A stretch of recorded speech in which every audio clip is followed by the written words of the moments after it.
Ew, gotta get rid of this old Backstreet Boys t-shirt. Tell me why. Because it stinks, boys. Tell me why. I've washed it so many times, but the odor won't come out. Tell me why. No, you tell me why I can't get rid of this odor. Have you tried Downy Rinse and Refresh? It doesn't just cover up odors, it helps remove them. Wow, it worked, guys. Yeah. Downy Rinse and Refresh removes more odor in one wash than the leading value detergent in 3 washes. Find it wherever you buy laundry products.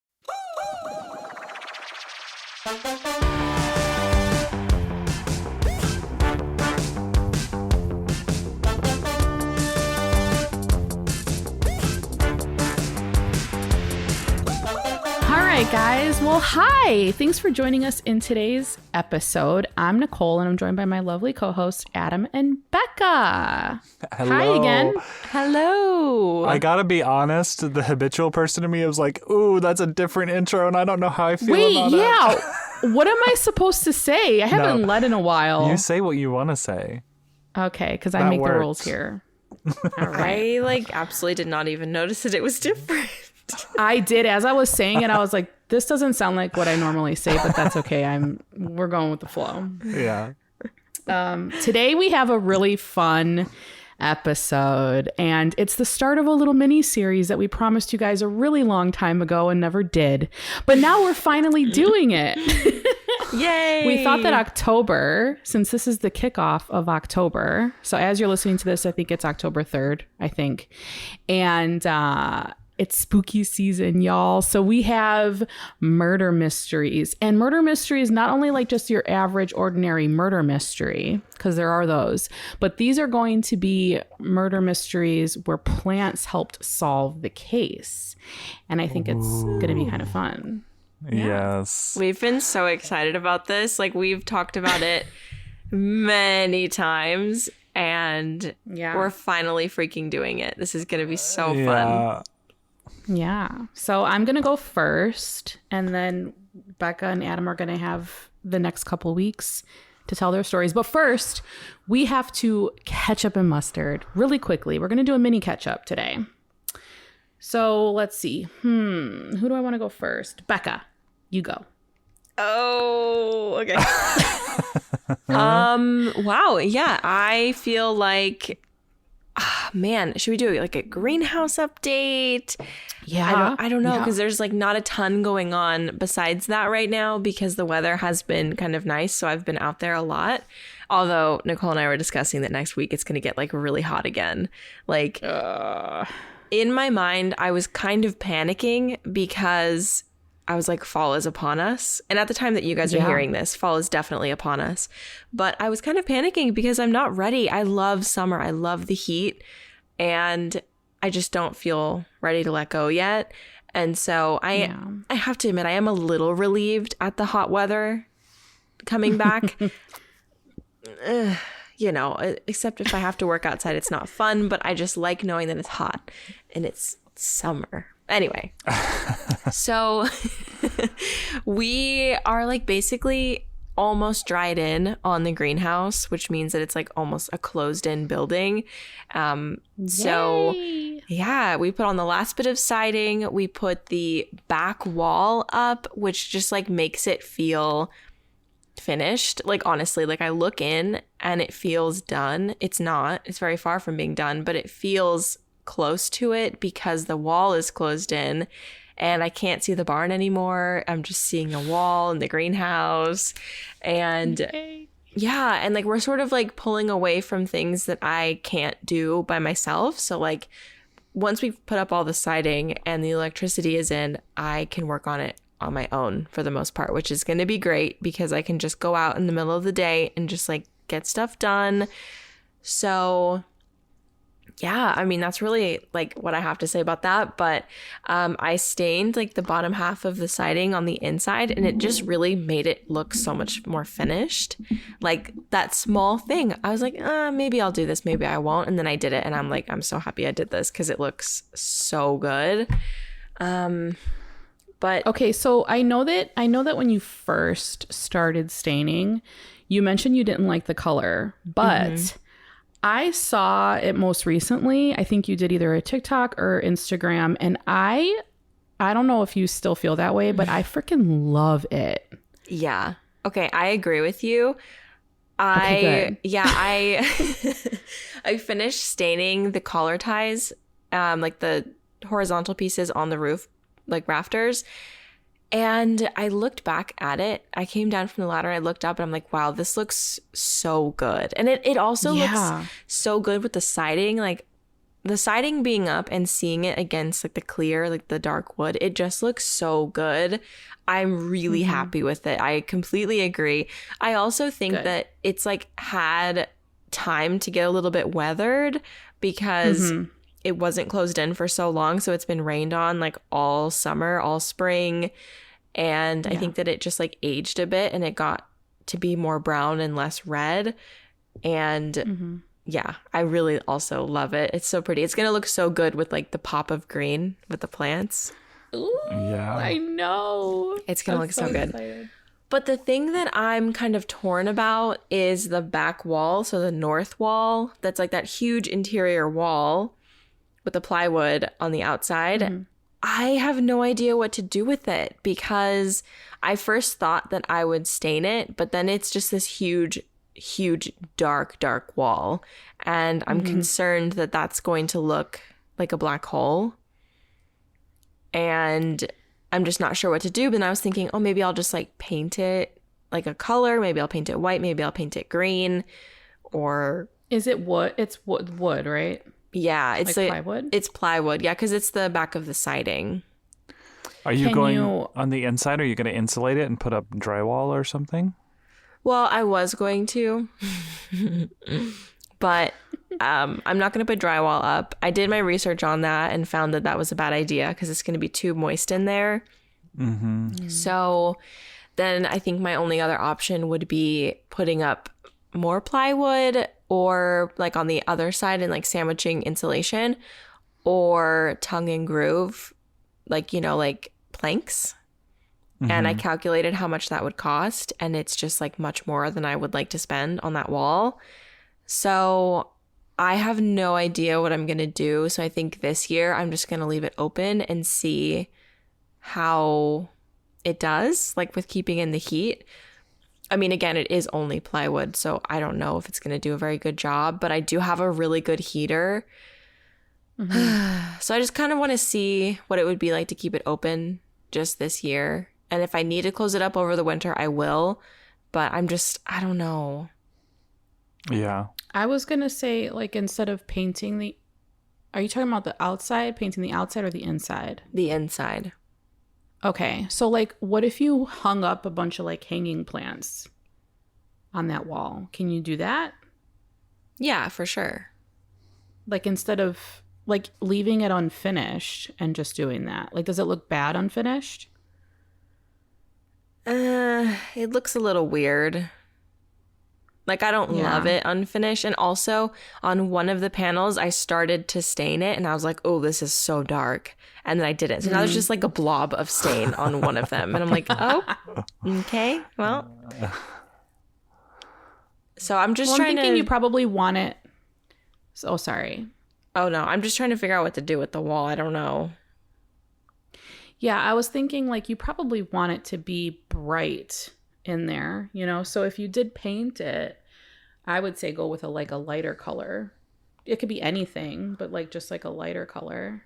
And then, because light bounces off of lighter colors, too. It doesn't, like, suck it in, you know? So, like, if you stained it, it might, like, suck the light in. Yeah. And not be as bright in there. But, yeah.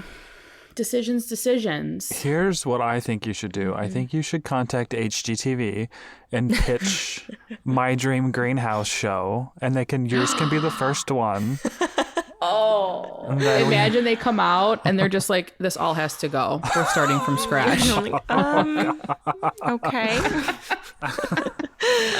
That would be such a cool show. People making building hobby greenhouses. It's like the Tiny House Nation, but it's like greenhouses. Yeah. Yeah, and if we see it on HGTV now, we're coming for you. Yeah. That shit's been patented. Also, one of the episodes can be like a pot grower, and it'll just be like a super chill. All weed. Yeah, Hell man, yeah. I love this. Yes. They show the reveal of this amazing greenhouse, and the guy's like, I'm stoked. I'm stoned. I mean, stoked. Yes, that would be so. Oh my God, I love that. I love that. What a great TV show. Although, I don't think it would look like a black hole if you fill it up with like hanging plants and all that stuff. So even if the stain is like super dark in your mind, I feel like once you get the plants in there, it'll be a nice thing for them to contrast off of. That's true. That is true. And like your pots, like you can manage what color pots you put up there, like whether they're white or terracotta or whatever, you know. Yeah, so I guess that's a big thing that I'm like still not sure about, but other than that, I'm just really happy and excited. And this week, or probably tomorrow, I'm gonna start building the benches, which is a big step. Yeah, and then electricity, and then we have a greenhouse, and then I can sort of do the flooring as the winter goes along. Like I'm not super concerned about the flooring. Like it'll get done. Yeah. But yeah, I just want to get shit in there because I'm going to have to bring plants in from outside, and I'd like them to go in the greenhouse and not my house because I don't have that much space. Yeah. Yeah. That's true. Yeah, but that's my only update. I don't have anything going on besides that I can even think of would be exciting enough to share here. So I'm going to pass it off to All right, Adam. Yeah. I don't. How was your week? I don't feel like I have anything either. I just, we were all kind of chatting before, but this week just feels kind of blah, And I'm going to blame Mercury. I say that weird. Mercury. I did notice that. I wasn't going to say anything, but then now that you did, I'm going to acknowledge. Yeah, how do you pronounce it? Mercury. Mercury. I say like Mercury. Mercury. I don't know. Anyway, moral of the story: the bitch is in retrograde, and I think it's really affecting me. Is that explicit, Mark? But yeah, not much has gone on. D23, which is like Disney's big expo every year, was happening, and so I was watching some of that. I'm a little bit of a Disney nerd, but not like a huge one. But Disney the most adult. Yeah. The most exciting. Hey, don't yuck my yum. I'm not. Hey. I know. But I would say the most exciting thing about D23 this year, I mean, there was a couple of exciting announcements, but we got the first look at our live action Ariel. And when I tell you guys that I've been obsessed with this, like I have been obsessed. Yes. Ever since I heard of the casting for Halle Bailey, I was like, this is going to be amazing. Yeah. And because I just know her voice is just incredible. Oh, I went down a rabbit hole once I saw that little 30-second preview. I was like, I need to hear more of her voice because this just isn't fair. Like, we're not going to be able to see this until next year. So I just need all of this serotonin.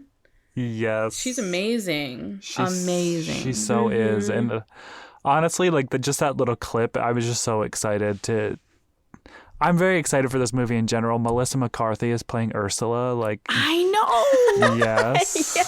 Her first like evil character. Like, I mean, I love it. I mean, has she played an evil person before? Like maybe like an annoying person, but not like truly. I don't think so. Well, there was that one movie where she was a villain, and I think she got an Oscar nom for it because it was something about writing, and she was posing as somebody else, but like it was like a very. I haven't seen it. I don't know. I can't remember what it's called, but I am just so excited. And there's been tons of backlash about this, but whatever. Those people are stupid. Build a bridge. Get over it. Like, it's a fantasy character. They can be any color they want to be, but oof. And also like the reaction videos of kids like especially little black kids watching it. I mean, honestly, sobbing watching them all on TikTok. Like to just see, because the part of the trailer or the little sneak peek where her face appears just by the sounds. And just to see their eyes just like light up, I'm just like, this is who this movie is for, and that's all I care about. Yeah. Yes. Yeah, representation matters so much, especially with kids. And, you know, I was talking with Mia about this because Mia's like on TikTok now, and she's like, oh my gosh, my For You page is just like all Little Mermaid. And she was like, you know, like, I saw that, and she's like, and then I thought about it, and there was no other Black Disney princess since like Tiana from Princess and the Frog. And I was like, yeah, there hasn't been. And that was a while ago. Like, she's going to be 15, and she watched that when she was little. So, yeah, which is one of our other favorite Disney movies. But yeah, it's just so important for kids to see themselves in these Disney characters that they look up to, you know? 100%. Yeah. Yeah, so I'm super jazzed about it. Me too. I'm mad though that they put this out so early, and now we have to wait until May of next year. Like that is such a long time. time. Yeah. But you know, in true Disney form, they've done this with everything. They've done it with Frozen. They've done it with like everything. Like they make you wait, and I'm just like, okay, I see you, Disney. I mean, it's like it's 8 months. Oh That's my like god, such a long time. I know, like but next when they growing announced season. I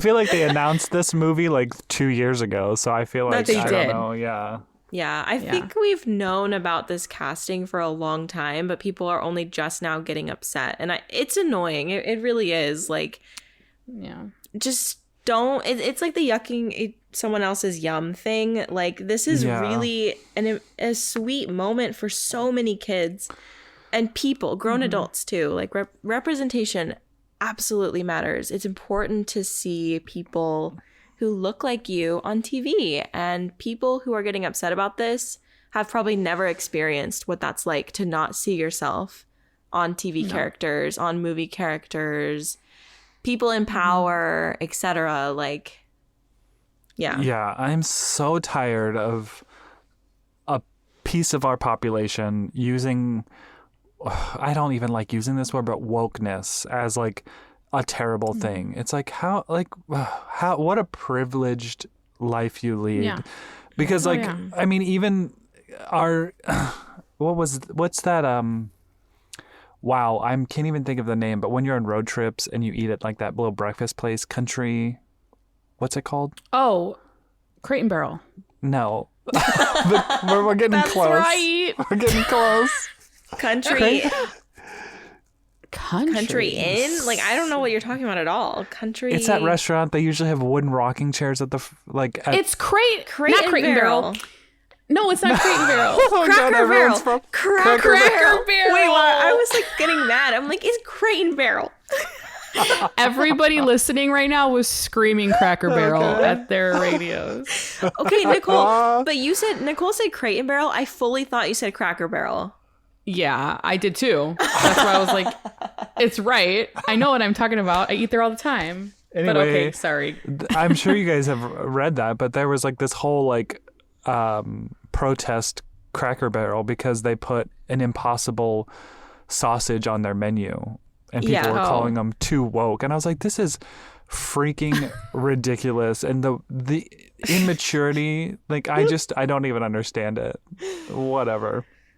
Like, maybe vegetarians want an Impossible sausage. Like, what the fuck is wrong with that? Yeah, don't order it if you don't want it. Like, it's not like they're saying we have to take all sausage off the menu and this is going to be the only one that anyone can eat. Well, it's the same thing with The Little Mermaid. If you don't want to fucking watch it, then don't watch it. If you want to live in your cartoon Little Mermaid past, then that's okay. Then do that. But you don't get to be mad about that. Yeah. You know? Yeah, it's just ridiculous. Yeah. Anyway. It's Those people are stupid. Weird. It's weird to think like how these people can be so upset when maybe they haven't seen a kid look at this trailer and see the joy on their faces. Maybe they just haven't seen that. I don't know. Like, I just don't understand like how you could see a kid be like genuinely happy about something and be like, oh, this is terrible, blah. Like, how? Yeah. I'm sure I feel that, like, I'm sure that they have, and maybe there's people out there who don't care. But Yeah, because I feel like they've hardened their hearts to a point to where that like just wouldn't even affect them. They'll be like, "This is so stupid," you know.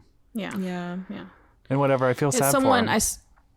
Yeah, I do too. I really do too. I saw a TikTok yesterday or the day before, and it was a stitch, because like my For You page is all wonderful people on the right side of the fence, you know, but it was a stitch, and someone was saying like, oh, well, you know, if we cast a white person to play Pocahontas, I bet you people would be getting mad. And it's like, well, yeah, rightfully so. Okay, but also they have done that. Like, not that specific situation, but like there have been white people cast in situations As Native Americans. where a POC should have been playing that character, but they cast a white person. That happens all the time. I mean, I saw something like that. I was like actually shocked. I'm like, you can have your opinions, but that one actually just doesn't make any sense, because that has happened and it will continue to happen. Yeah. Like, white people And are, I mean, like, big movies too, like Yeah. the original West Side Story, Scarface, you know, Yeah. like all these big movies, when you think about how a person of color should have been playing those roles and it was a white person imitating that, like it's and then white people just are like, this is the greatest movie ever, but you just don't get it, you know. Not saying it's not a great movie, but it's just that probably shouldn't have happened, you know. yeah. People are dumb. Anyway. On a lighter note, I started watching Abbott Elementary. Have either of you two watched the show? Well, I heard it won some Emmys, so now I have to watch it. It is so funny. And yes, rightfully so. I heard about it, and my friend Zach had been telling me it was funny before the Emmys, but I did watch the Emmys, and I saw a lot of their cast won a lot of roles. But Yeah. Becca, I think you would love the show. It is vibes of The Office / Parks and Recreation, but in a school, an elementary school in Philadelphia, one of the poorest schools, and it is so funny. Really? Yeah. Also kind of sad, based that it's probably true on how like schools act, but it really focuses on the comedy side of it. But yes, you definitely need to check it out, because I think you'll love it. Everyone should check it out. Okay. What is it on? Well, it was on my HBO, but I heard someone say it was on Hulu. I don't know where it airs. I saw it on HBO Max. Okay. Oh, okay. TV show corner. So I've been watching Below Deck, as we know. Yes. I'm so obsessed. Oh, I'm so obsessed. And right now is when I'm going to input all of the reactions of you cringing when I was talking about Below Deck in previous episodes. I Just know. kidding. Okay, Adam went through his Below Deck scene, and I was like, that's kind of cringy. I did think it was cringy because I only saw like clips of it from like really old seasons where it was kind of cringy, but okay, it is still kind of cringy. But you know what I don't like about this show?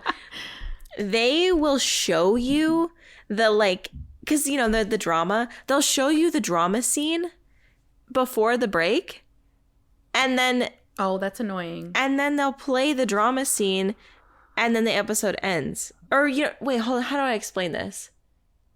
They'll be like, up next, blah, blah, blah. And it shows this whole section. And this is at the end of the episode. They do this every single episode. And then it'll go to commercial break right at the end of the episode. And then it'll just replay that one clip from the up next at the end of the episode. But they don't tell you what happened. Yeah. Do you know what I mean? I do. Yeah. It's annoying. And I get the suspense thing, but that feels like a glitch. Like, if you're going to show the suspense before the commercial break and then show literally the exact same scene without the result at the end of the episode, why'd you show the before? Like, I don't understand. Like, it's just confusing to me. It feels like an editing blip. Like, I don't know what's going on. But anyway, I love the show. It feels like they edit for binge watchers. I got to be honest. Like, Yeah. wanting you to click next episode. Yeah. Yeah. It's been really interesting, but like the nights where they go out and like party are really hard to watch because they're all so messy when they're drunk. Yes. It's like, I'm like, what's gonna happen? Like, there was a fight, you know, there's been multiple fights. One of them was like a physical fight, and then, you know, they're like rubbing on each other. There's some like bisexual activity. These people are presumably... Wait. Like, I'm just like, what's going on? What is this show about again? Because Below Deck gives me like ship vibes. Like, Yeah. It's the crew. It's the crew that man super yachts for people to rent for like a few days. You know. Oh, so it's like recording their lives. Yeah, and their like, just their expeditions or whatever. And I bet the people who rent the boat when they're filming probably get a really deep discount because they're constantly on film too. You know. It's not free. I would imagine like it must. Like, I'm just honestly also thinking about how much money they spent. If the tip is as high as it is at the end, how much did they actually spend total to make this happen? Like, in a regular situation, maybe not the show. Yeah. But, like, it also, like, takes me back to working at a fine dining restaurant because it's very similar. Like, the standards are very similar to, like, a 5-star hotel. It's just, like, it's been very entertaining. But every time they go out after a charter, I'm like cringing because like who's gonna touch each other's boobs this time? Who is gonna like grind on someone when they have a boyfriend? I'm like, this is messy.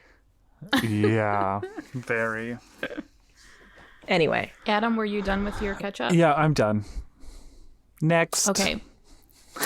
Well, really quickly, because my life has been just one big box of boring. Like, I'm not even joking. Like, earlier this week, it was in the low 60s and it was gloomy and I just couldn't do anything. I just sat outside and enjoyed the cool weather, but I wasn't productive this week. Anyway, it's also the week where TV shows are starting back up again and like new series on Netflix and Hulu and all these things. And I completely, for some reason in my head, thought that Handmaid's Tale started in November. I don't know why I thought that, Last but it's night, freaking baby. out. Yeah. First 2 episodes of season 5. We watched the first one last night. We're going to watch the second one tonight, so no spoilers, Adam. But I'm very excited about this season. Oh, it's so good. And it's all a little too real. But anyway. Yeah. So that's out. And there's also this new show on, I want to say Hulu called The Patient with Steve Carell. Steve Carell. I haven't started it yet, but I've heard it's on my so many list. good I things. think I'm going to. Yeah. And I don't know about you guys, but I really, really love when comedians, which I know like you shouldn't categorize actors into a specific genre of film, but he's a comedian. He's funny, you know, like he's a comedian. When they cast them in these serious roles, I feel like they do such an amazing job. Like Will Ferrell's another one who is just amazing at a serious role, you know? Ooh, what's an example of him in a serious role? I can't think of any. Well, he just did one with Paul Rudd. What was the name of that show? Oh, shoot. I watched the whole thing. It was really good. It was another like psychiatrist patient movie or series. And it was based on a true story. Anyway, the psychiatrist who was Paul Rudd The Shrink Next Door? Yes. Oh, I want to watch this. It was really good. And it was like it was pretty much about the therapist who was Paul Rudd swindling the patient who's Will Ferrell out of like money and a house and like all this. It was crazy. Oh my gosh. Anyway. And those are both like typically comedian. Yeah. Paul Rudd's a comedian too. Jack Black is a great example of this in The Holiday. He is so funny in The Holiday, but he's a serious role, but he's so funny and cute and charming. Yes. 100% Jack Black in The Holiday is an example. Kristen Bell, like she's a comedian. She just did the one with, and I'm gonna forget the name of it, but it was like a scary. It had like a funny spin. Was that the girl across the street in the window? Yeah, next to the house with another girl in the window. It was like a parody series. Yeah, based on like the woman in the window, or the one Dude, with Amy Adams. I was watching that on the plane, and there was that very that one sex scene where they literally were just having sex all over the house, and I was just hiding my phone from people because I didn't want them to think I was watching anything really bad. Yeah, that was pretty graphic. But anyway, so I'm just really excited about all these shows. This is my season, you guys. I think we know this. Fall is it's my season. I love it. And I'm all about all these shows. I can't wait until wedding season dies down and I could just sit on my couch and watch shows and eat cookies all day. That's what I'm looking forward to. Yep. But yeah, I don't really have much of a catch up. My week was boring. So that's the highlight of my week is these new shows coming out. Cool. Yeah. All right. Well, should we get to murder mystery? Yeah, let's get into it since we're already 35 minutes into I did want to say that there is a similar podcast. Well, not similar podcast. There is a podcast that deals with plants and true crime, and it's called Plant Crimes, and it's done by Ellen Airplant, the Instagram Ellen Airplant. They haven't put out episodes very regularly. I think there was only one in 2020 so far. There was a couple in 2021, but they're very interesting. And I feel like it goes along the lines of this. So I obviously wanted to give them credit. But for sure. So if you love true crime this and plants, check it out. Check them out over there. Okay, and while we are giving people credit, some sources that I used for this episode, the research I did from this, actually came from the podcast Mystic and Murder. And then there was a few YouTube videos with news reportings that I grabbed some info from. And I didn't really find a lot of articles, but that's pretty much where my findings for this came from. Okay, are we ready? Mm-hmm. Cue the scary music.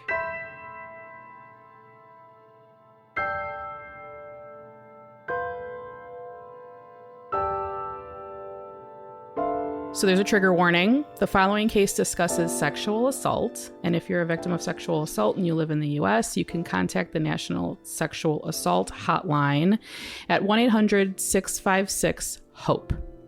Okay, so let's get into it. Today's episode is going to be discussing the case of the Woodlawn Jane Doe.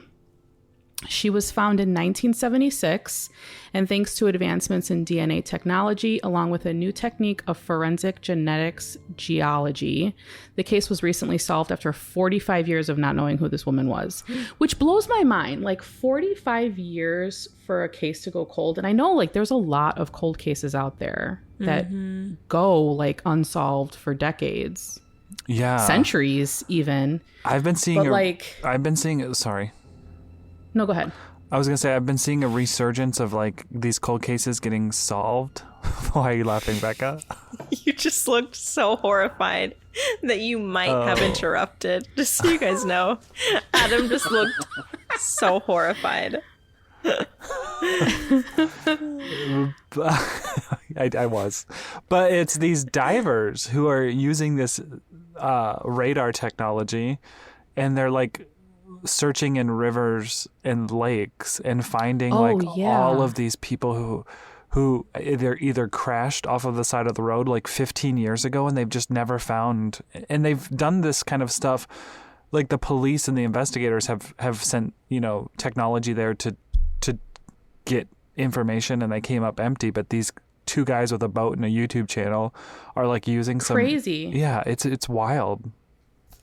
That's nuts. Yeah. So 45 years of not knowing who she was. So today we know her name as Margaret Federolf. And I apologize if there's anybody out there listening to this that actually knows that's not how you pronounce it. And I'm pronouncing it wrong, but that's how it's spelled. So we're going with that. And I'm going to tell you how this case was essentially solved and how plants had a bit to do with it, which I think is just so cool. Okay. All right. So let's set the scene, right? It's the morning of Sunday, September 12th, 1976, which is eerily close to today's day that we're recording because it's the 15th today. So creepy. Ooh, creepy. A man happened to be driving in Woodlawn, Maryland, when he noticed something near a cemetery gate. Also creepy. He gets out of his car and realizes it's a body. So rightfully so, he calls the cops. It was 10:20 a.m. when the cops arrived on scene and began their investigation. They realized it was the body of a younger woman. She was covered with a white sheet and her hands were bound behind her back. Strangely, her head was covered with 3 different things. One was a yellow cloth sack. 2 was a dark blue and white paisley printed bandana. And 3 was an orange and white bandana that had holes cut out for the eyes and the nose. Oh, creepy. All 3. Yeah, like why would you need 3 things, you know? All 3 items were tied behind the victim's neck in a square knot. Hey, Knot Dude knows what a square knot is. He does. I wasn't going to say it. All right, well, I did. Oh. Okay. It's important to note that after further research, that cloth sack that was around her head once contained 25 pounds of lime seed, which is weird. Lime the woman had been seed? beaten. What is lime that? seed? I'm not sure what lime seed is. Some type of seed, and it's like a cloth sack. So I don't know. I'm not sure. Okay. Becca Googles. On Wikipedia, it says that it was a bag of grass seed over her head. Oh, really? Okay, well, Not to jump in on your episode. it could. Well, yeah. I mean, hey, it could have been grass seed. Maybe it was. That sounds better than lime seed because I don't know what lime seed is. It might be a brand of grass. Oh, maybe. Not off the record, but like side note, I kept thinking like, why does Woodlawn sound familiar? Do you remember the first season of Serial with Adnan Syed? I did not listen to Serial yet. Oh my gosh. Okay, well, But Mia's been telling me to Woodlawn listen to High it. School, and so this is in Maryland, so it was like the same area. Okay, continue. Oh, creepy. Okay. The woman had been beaten and strangled, so it was quite clear that pretty soon after discovering her, she was a victim of homicide. Unfortunately, she had no identification on her, and we know cell phones weren't a thing back then, which honestly, I don't know how crimes were even solved before cell phones. Like they're used as probably the number one source of evidence in a crime scene. Like you look for a phone, you find everybody that you're related to, you find out who they talk to, usually a done deal, you know? Okay. She appeared to be between the ages of 15 and 30, which is a huge age gap, but it's hard to tell because of how badly she was beaten. Her height was determined to be, which is so, I hate to think of it, you know? Her height was determined to be between 5'6" and 5'8", and she weighed 159 pounds. They listed her race as unknown, but it was noted that she was either white or Hispanic due to her darker olive complexion. They also noticed a poke tattoo. A poke tattoo, is that like something... When I think of poke tattoo, I think of like doing it yourself, like with ink and like a needle. Becca That's what can it is, explain right? it.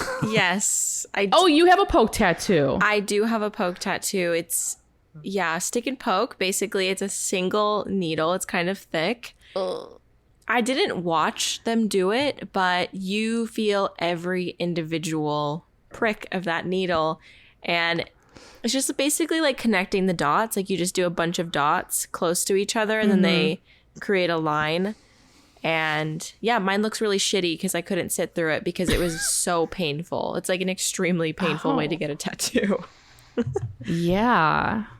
Oh, man. Wait, what is yours of again? It's a mountain, a moon, and a tree. Okay.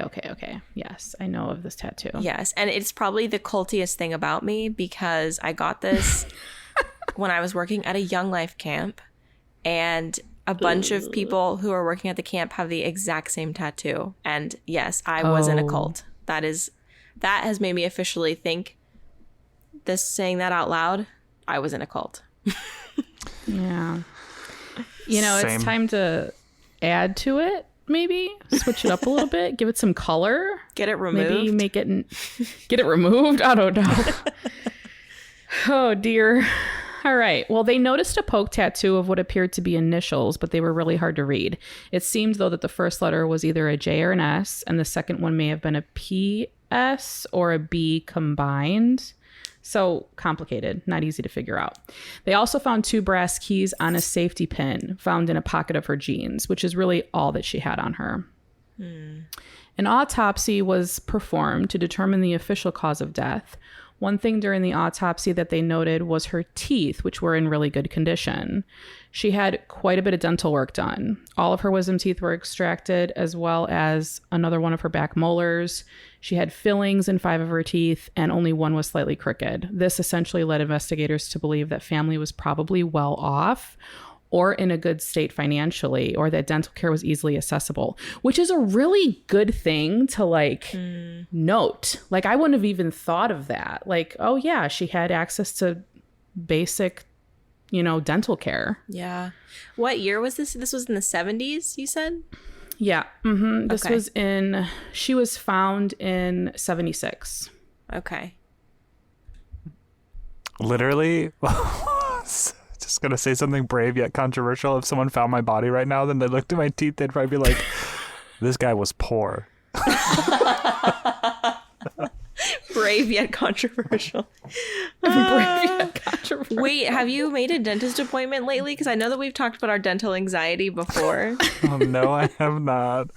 See, I haven't either, so don't feel bad. Daniel...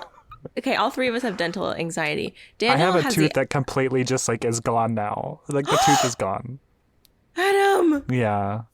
Well, at the Yeah, beginning you gotta of the pandy, a filling fell out. And so I was like, well, I didn't, I was terrified to just do anything, Yeah. And now it just continued to do what it was doing, and then it just broke off. So yeah. That's my life. I mean, it's very hidden. I can't see any gaps. I don't want it's to. right. I can't either. It's right in the back. Yeah. That's back good. there. That's convenient. Yeah. Daniel basically forced me to make a dentist appointment. He's like, yep, I'm going there. You're going to go there. So give him a call today. I'm going to check in that you made and make sure that you called. And I was like, okay. Good. Yes, Daddy. Good job, Daniel. As Jay's at a dentist appointment as we speak. Oh, God. I have to make this appointment. I know. I hate it. All right. Prints and dental records were uploaded into the databases, but no matches were ever found. Keeping in mind that technology and databases were also not where they are today, making solving cases that much harder. DNA technology didn't exist at the time, but they did collect a blood sample, and it was determined that her blood type was O positive, which is the most common blood type. So that didn't make it any easier. Do you know what blood types you guys are? Did we talk about this? Mm-hmm. We have. I'm O negative. I don't think is O that common. I thought it was a more rare one, or maybe just O negative is rare. O negative I is think rare. maybe just O negative is rare. Yeah. Okay. I have no idea what my blood type is. Wait, I don't either. Nicole, I swear I listened to a podcast, I think, where you said, oh, I need to look at my birth certificate and see what my blood type is. Is your blood type on your birth certificate? I think so. Because if so, I can walk into the other room and find out my blood type right now. But I didn't think it was on my birth certificate. I've never seen it. Well, it depends. I think it depends. Well, I don't know. Honestly, I really don't know. I thought that it was on your birth certificate. I think it's on Jay's New York birth certificate because we just got our passports, and I swear I remember seeing it. But I could be wrong.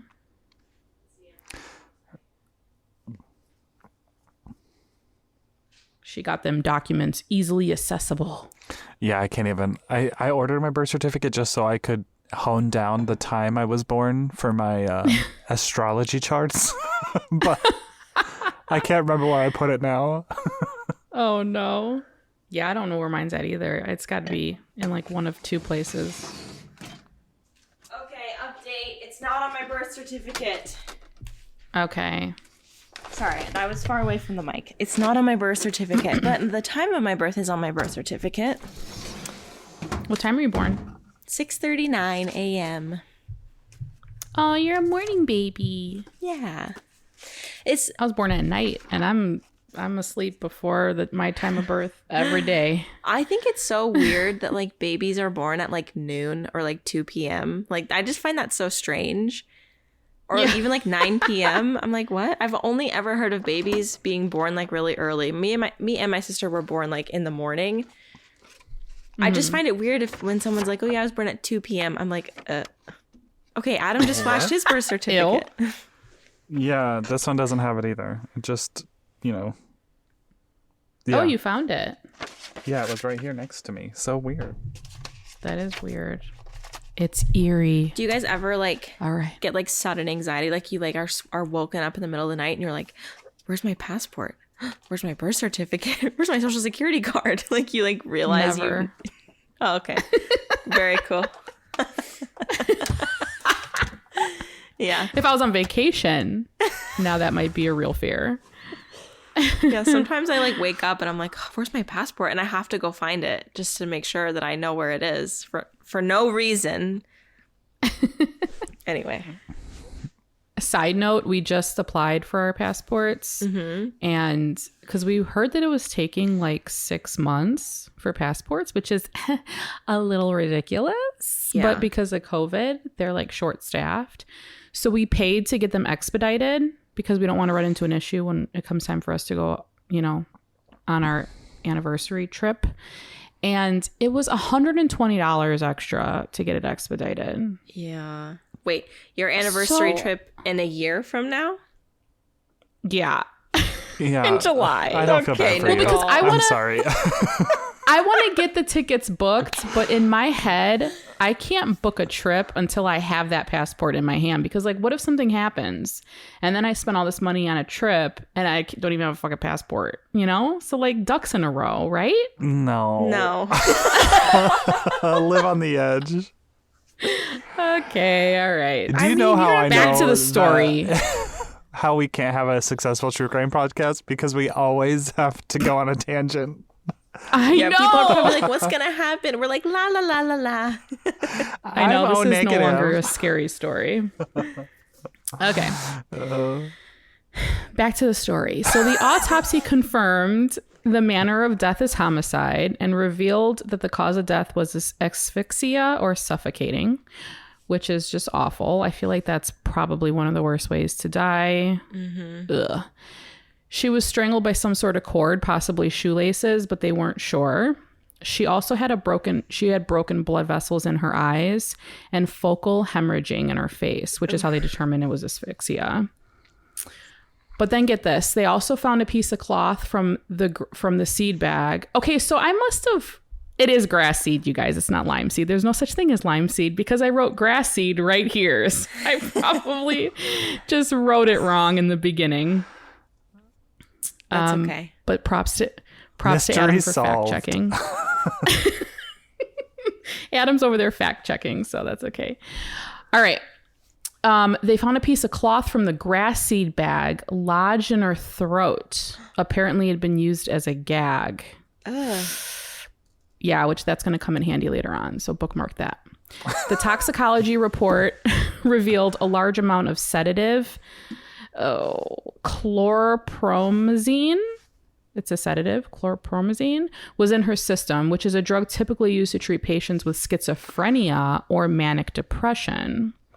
So it led investigators to believe that she or her killer would be linked back to a mental institution. So like putting all these pieces together,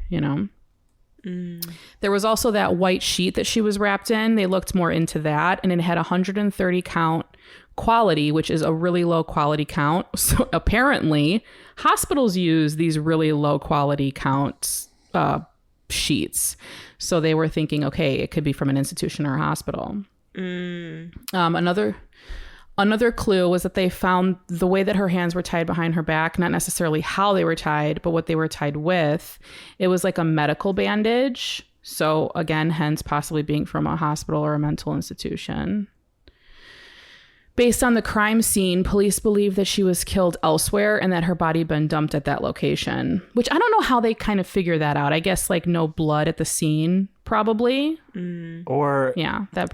if there wasn't like disturbance around where she was, Right. You'd think I would know that with all the true crime I watch. Okay. The 2 keys found in her pocket were also a pretty big clue because one appeared to be a house key, but the second key was a different one, and it had a stamp on it that read a series of numbers, but then it also had a stamp that said Fitchburg. So authorities were able to use the stamp to determine that the key was for a night latch or a deadbolt, and it was manufactured in Massachusetts, Fitchburg, Massachusetts, to be specific. But unfortunately, that's the only other information that they were able to gather from the keys, so they couldn't like find exactly what they led to. Another clue, lots of clues here, was that the yellow, the grass bag that had been placed over her head, this is where plants come into play. The bag had the words Farm Bureau Association printed on it. Investigators were able to determine that the company had their bags manufactured by a company called Bemis and by a company in Buffalo, New York. So like that kind of linked them back to, okay, well, maybe they're from New York, you know? Mm-hmm. This brand of grass was only sold in 5 different locations, all of which were in Massachusetts. So during their investigation, police also learned that the production of this grass seed bag stopped some years before the murders. Okay, so there's 2 things linking the victim to the killer, or both of them. Police released a composite sketch of her face in hopes that someone may recognize her, but no one came forward. And I didn't think that like composite sketches, like, so I guess her face was pretty badly, it was messed up. Allegedly, they released pictures post-mortem, which I'll get into later on down the road. Mm-hmm. But like, no one came forward. Isn't that sad that no one, like, obviously someone's missing out there, which we'll also get into, but like nobody came forward. Like, I feel like this person's family just wasn't really, I don't know, but wasn't also fighting for her. But also think of the time and how information wasn't as readily available at anyone's fingertips as it is now. Yeah, that's true. Like you either had to be reading the paper or like watching the late night news, which only came on for like 30 minutes a day. Yeah. Like now there's news 24/7. Yeah. I guess they didn't have that back then. Did you also say that it's possible that she wasn't from the area where she was found? Yeah, it's possible. Okay, well maybe that's why. Maybe they didn't release it to like a wider area? I don't know. Yeah, because if I remember correctly, like news was like local news for the most part, unless it was a really big story. Mm-hmm. But I was just thinking like, well, let's get into it a little bit more. Okay. I don't want to give any spoilers. One lead they received came from a woman who had been driving to church that Sunday morning with her daughter. And according to the woman, she saw a suspicious white van hanging out near the cemetery about an hour before the body was found. So like small clue, but really didn't lead to anything.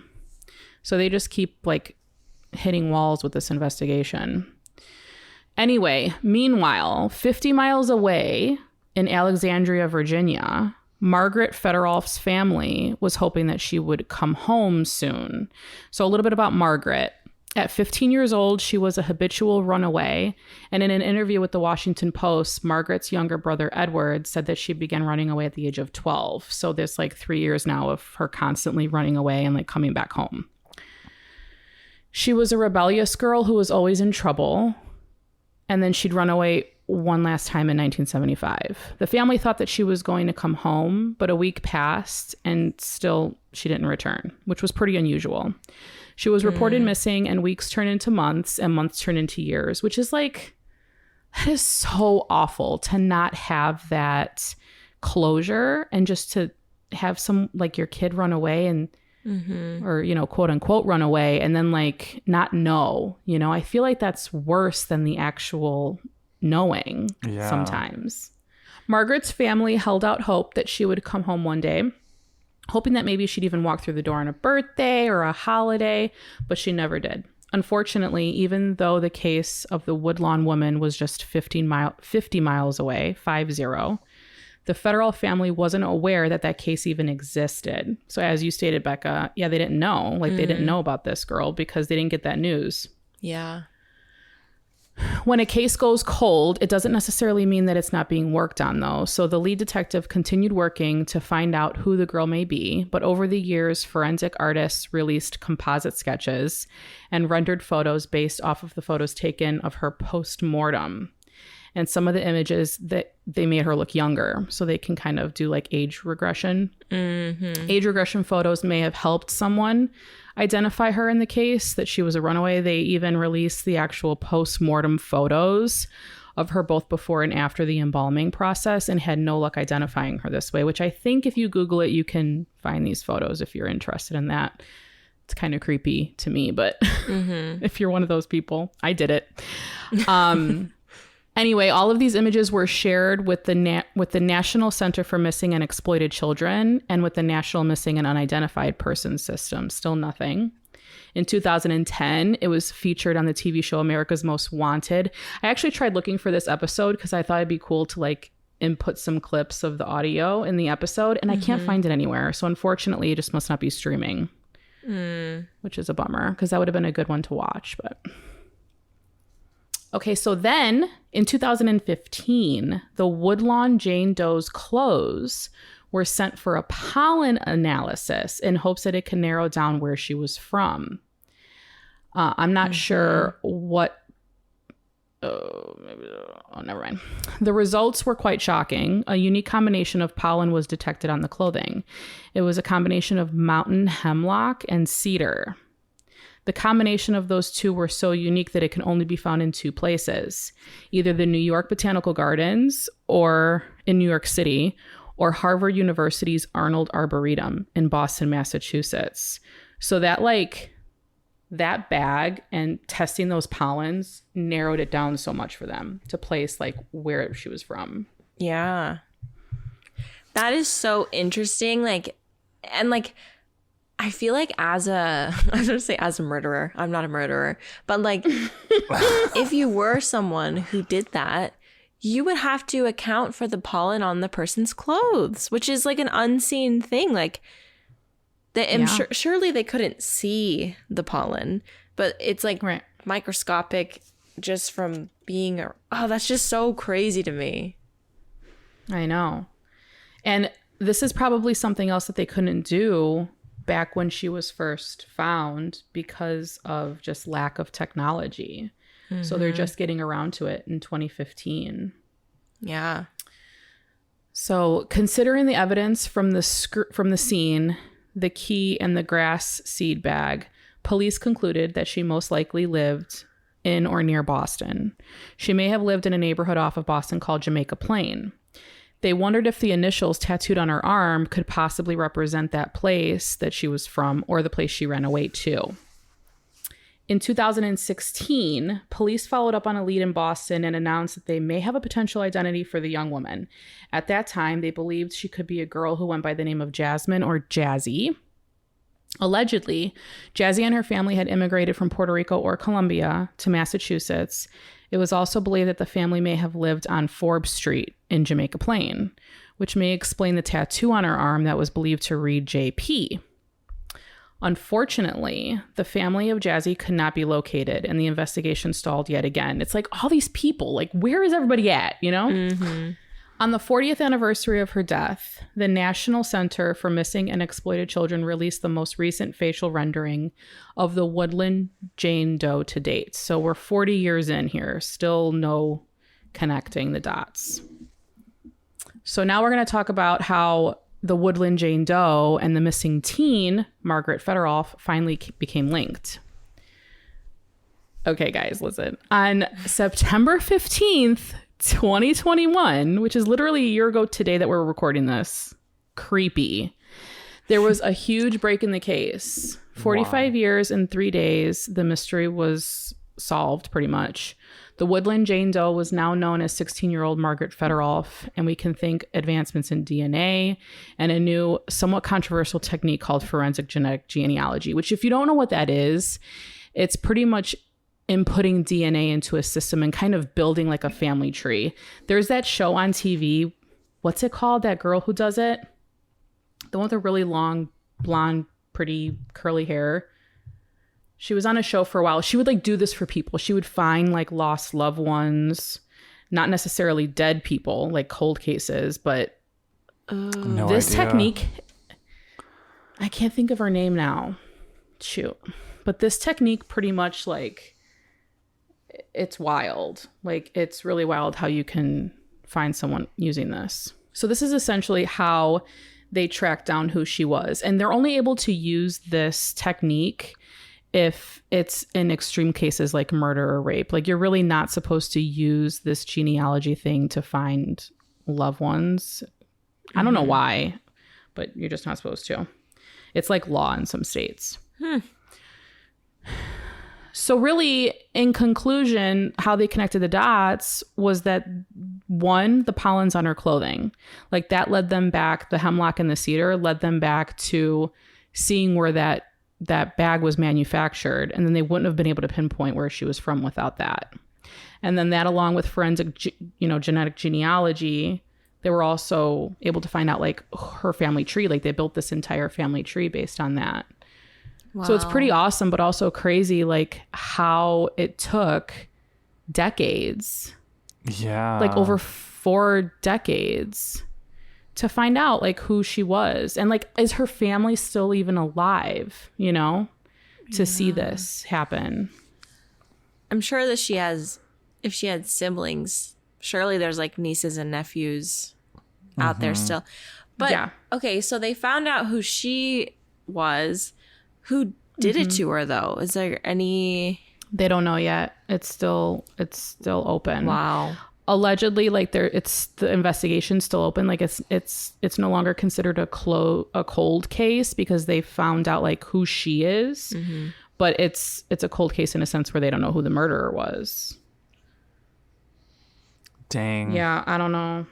But isn't that crazy? Like if it wasn't for that pollen and that seed bag, they wouldn't have even been like looking in that vicinity. Yeah. Pretty cool. Pretty cool. that Pretty is- dumb on the murderer's part. That is wild. The pollen is just insane to me to think about how they can trace that to like a certain specific area, Yeah, like so specific. Like when I read that, I was like, really, only 2 places? Like this is pollen we're talking about, But that's true. Forensics always like fascinated me. Like I kind of wish I would have taken a forensics class in college or something, just because it's so interesting. I don't think I could ever personally like, be on a crime scene. Even though I watch it all the time, like I don't think I can ever physically be one in person. But I just think it's really cool, like how they gather evidence and test it. Yeah. I think it's pretty cool. It is interesting. Like this makes me wonder if there's ever been like, I feel like the 70s was like, the 60s and the 70s was like high time for like some big like mass murderers. Like what? Yeah. The 70s. Manson family situation. That was the 70s, right? Yeah. The Golden State Killer, which recently, because of that genealogy thing, they've found that person. Yeah, that was like the most recent big one that they did with that. Ted Bundy was the 70s. Gacy was the 70s and 80s, I think. Was the Zodiac Killer 90s? I think so. Was it? I think so. I gotta be honest. It makes me sad that they haven't found out who killed Margaret. I'm glad that they identified her. I'm glad that they were able to identify her to provide closure, but it really is just frustrating. No, Zodiac Killer was the 60s. Oh my gosh, yeah. Yeah, this forensic genetics genealogy thing, I wanted to do a little bit more research on that, but then I figured the episode would go too long. But it's really crazy how much they can find out about you. And a big part of it is they take info from 23andMe and like Ancestry.com, and they can find out that way too. Yeah. But like that mixed with DNA, and It's pretty wild. It is wild. Okay, it's also wild to me that there's like bodies still being discovered that have been like, in like ice or something like that. And they can like, even just from like a skeleton, they can know like, oh, they were about this age. They've had children, how many children approximately. And like, this is what they ate. Like, it's just so interesting. The impact that our life has on our bodies. Like, we would know like what someone's occupation is based off of their bones. I mean, at least back in the day. I think now it all looks like we sit down all day, but you know what I mean? It's just like, it's so crazy to me that you can like find out about all this stuff after the fact. Yeah. And there's still something like at any given time, there's a certain amount of serial killers just out there, like living their best life, murdering people. There's something going on in somewhere in Missouri, I think, like some more southern Missouri. There's like cannibals or something. Oh. Yeah. Great. You guys haven't heard about that? Speaking of cannibals, are you talking about the Hammer family? I have no idea what they're called. But I just have I heard so recently there was like a cannibal situation, like they were found in Missouri. Have you heard of Armie Hammer, the actor? Uh-huh. Oh yeah, that's a whole other. Ugh. Wait, what? Wait, what did they do? There's a 3-piece docuseries out on him. He's a like recent actor, but very disturbed human, and it like dates back to his great grandfather and all of the men in this family. It's the Hammer family. Cannibalism's deeply involved in it, and I want to say they're from Missouri, so that's why I thought that you said that, or that's what I thought you were talking about. Wait, what movies has he been in? Wait, it's like known that he's a cannibal? Well, yeah. There was explicitly sexual messages that he exchanged with a lot of women, basically telling them he wanted to not cannibalize them to death, but like eat their flesh. Yeah, it was gross. Like take their ribs out and like cook them. Stop. He played in Rebecca. Also, he played in Call Me by Your Name. Yeah, he was the lead in Call Me by Your Name. Also, he was in the Facebook movie that was a long time ago. The Social Network. The Social Network, yeah. Oh. He was one of the twins. Well, he played the twins role. I am terrified. Yeah, you should watch it. It's a pretty good documentary, but it's highly disturbing, so trigger warning. Lots of sexual assault, lots of trauma. It's pretty awful. Yeah. And now he's like we don't even know like where he's at. Like he's just not getting hired for anything. They dropped him off of like some movies. Actually, there was a few months ago where he was spotted selling timeshare in Bermuda. So he was like working for a timeshare company in Bermuda. Yeah. Oh, interesting. Oh my God. Yeah, but then that's what I thought you were talking about. But right, did you watch it, Adam? No, like, I haven't wasn't he watched from it. Missouri? But he was born in California. Oh, California. Okay, which makes sense. I don't know why I'm thinking Missouri. I watched it with my mom, and I remember like seeing something about Missouri. But yeah, well, if there's cannibals in Missouri, I think you should move. Agreed. Let's see. Did you just Google cannibals in Missouri? Yeah, no, Let's hope the cops never get a hold of your laptop. Becca De La Paz's laptop. In 2021, it was coming out. All the stuff. Really? Yeah, like human remains. Ew. Okay. Anyway, gross. I don't want to know. Oh. Because I live in the middle of, not in the middle of nowhere, but I live in a country area and I'm just terrified. But listen to this. No, what? I will leave it at this, okay? I think that everybody should look into your trigger warning. Everybody should look into your registered sex offender list in your area. just to be aware, especially if you don't live near a school, because they can't live near schools, so they're going to live in other places. Oh. I'm not going to give any information around about what I found, but I did find some interesting things when I looked it up for my area.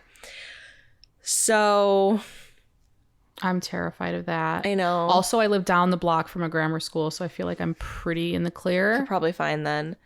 But I will say, like, you just don't know who's your neighbor, who's lurking. Like, you really don't.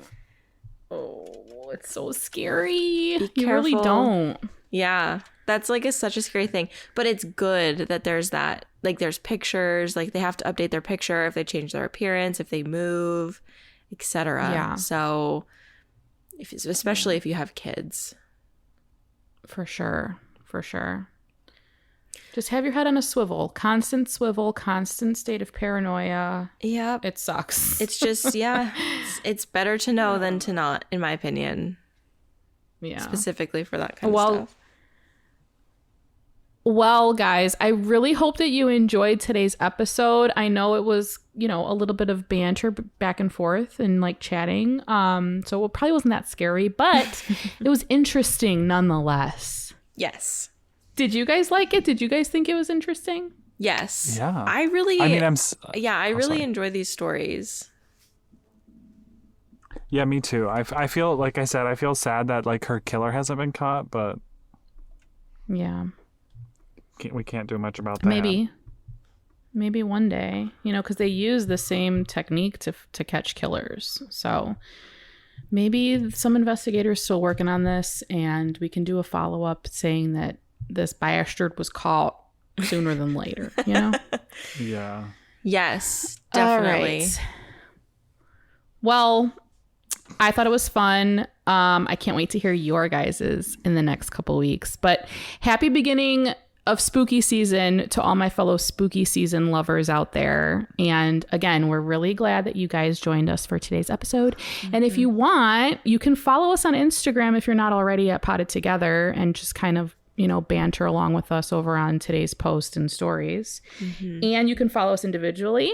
Adam is at Not Dude, Becca is at De La Plants, and I'm at My Clean Leaves. And then we also have some YouTube videos. So Potted Together over on YouTube. Mm-hmm. If you haven't seen them already. Yes. And lastly, we have some merch. So if you're interested in mugs, if you like a good t-shirt, if you like a good sticker, and maybe you're into magnets, you can head over to our website and check out our merch and maybe buy some. And then you can join our Patreon while you're over there, because we just have it all, folks. We have it all, You want it, we've got it. All right, guys, we'll see you next time. Bye.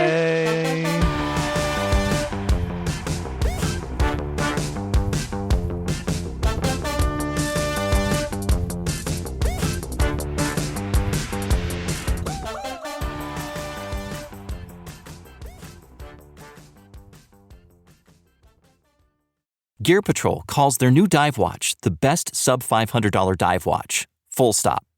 Men's Health rated them as the most stylish solar watch in the game. Who are we talking about? It's Movement. They're leveling up your gift giving with the sleekest watches you can buy and the biggest deals of the season. From their innovative ceramic materials to sexy automatic divers, from ultra-thin dress watches to solar-powered statement pieces, and everything in between, Movement is making sure you're the good gifter this year, for your family, your friends, or for yourself. And now you can take advantage of 30 to 50% off Movement's California clean watches, jewelry, and accessories to get them a gift they'll never forget. With fast, free shipping and returns and amazing bang for your buck, Movement makes for a relaxed shopping experience. And with one-size-fits-all watches, it's an easy, elegant gifting experience too. Shop 30 to 50% off now at MVMT.com. That's MVMT.com.